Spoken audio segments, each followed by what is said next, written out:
So you guys have made great decisions when it comes to business, but what you guys have cared to ever open up is that spiritual side? When I was 17 and a woman asked me, "Are you saved?" I didn't have any idea what she meant. I was like, saved? What the heck is saved? My mother worked every weekend, so I would spend Sundays with my aunt, who was a Christian. And so she would take me to church with her like every single Sunday, which was incredibly boring. There's a few different ways you can come to God. It's not always just the, crash and burn, essentially. But mine was close to that. Jesus says you honor the prophets, and yet what the prophets said to you was from God. And the prophets told the people of God that they could not serve Baal and God. Where's you asking your creator to give you strength, wisdom, No, faith? never, knowledge? ever. So never. that you're wrestling with pride. I never ask. You're wrestling with pride. No. What, because you think you're at the level of God that you don't need to ask him for anything? I grew up wrestling with significance because my father and my mother weren't together. Never met my father. He became a drug addict and kind of let his life crumble. High school was me chasing after love from people. I wanted people to tell me that I'm something, that I'm significant, that I'm somebody. And women, I think, became one of the main sources of that for me. I was always the guy that everything I touched turned to gold, right? I was on the good baseball team. I had the girlfriend. And then all of a sudden, when God started to slowly pull those things from me, I realized my life was built on sand, right? And it wasn't. It was sinking, and it was empty, and it was foolish. And that's what he did, is he took 2 idols from me really quick. I was freshman year of college. I got kicked off the baseball team. I got put on academic probation. My girlfriend broke up with me all in like 24 hours. The God of Abraham and the God of Isaac and the God of Jacob, though, is not a useful God. He is Lord. Ask for what? I'm just Ask grateful. and you shall receive, seek and you shall find, knock and the door shall be open. These are scripture-based. Jesus is literally talking to you about it.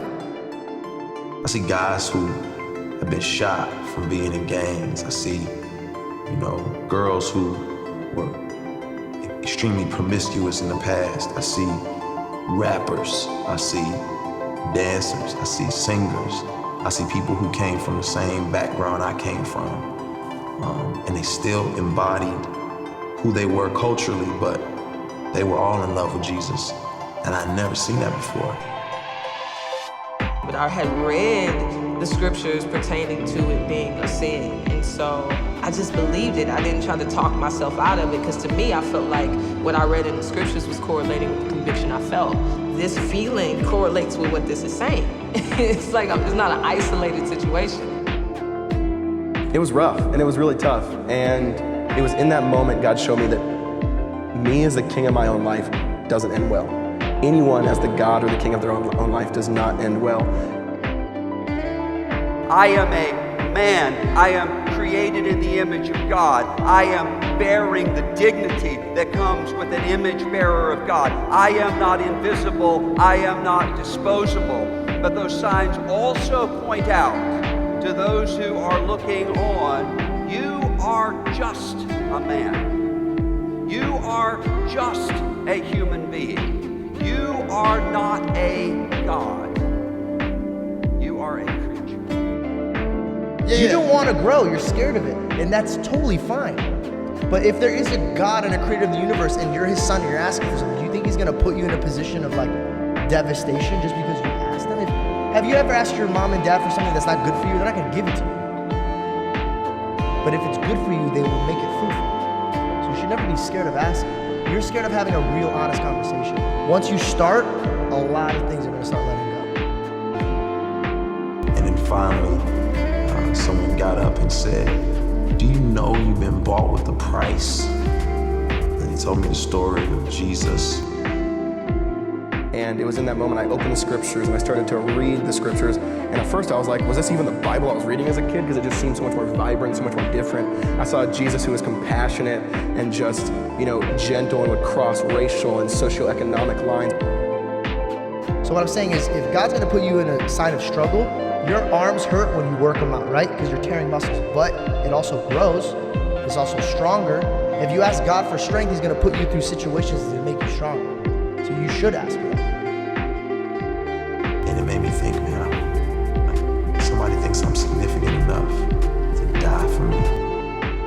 The things I knew about scripture, it seemed like they just would not get out of my head. It was just like, God is everywhere. I remember articulating like, God, get me out of this, just don't kill me. Do whatever you gotta do to get me out of this, just don't kill me. When I was 19 and feeling God speak to my heart and tell me, what you're doing will be the death of you. Like, this is not an idea anymore that sin will kill me. It's not an idea anymore that God is not pleased with this. Like, this is reality and I have to deal with it today.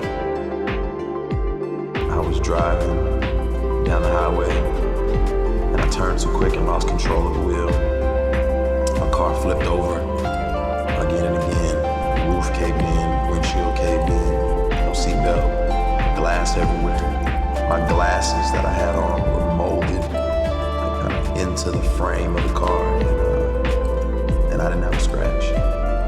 That was it. I said, I get it. Called up my friends who I knew were living for Jesus, and I said, we gotta make this happen.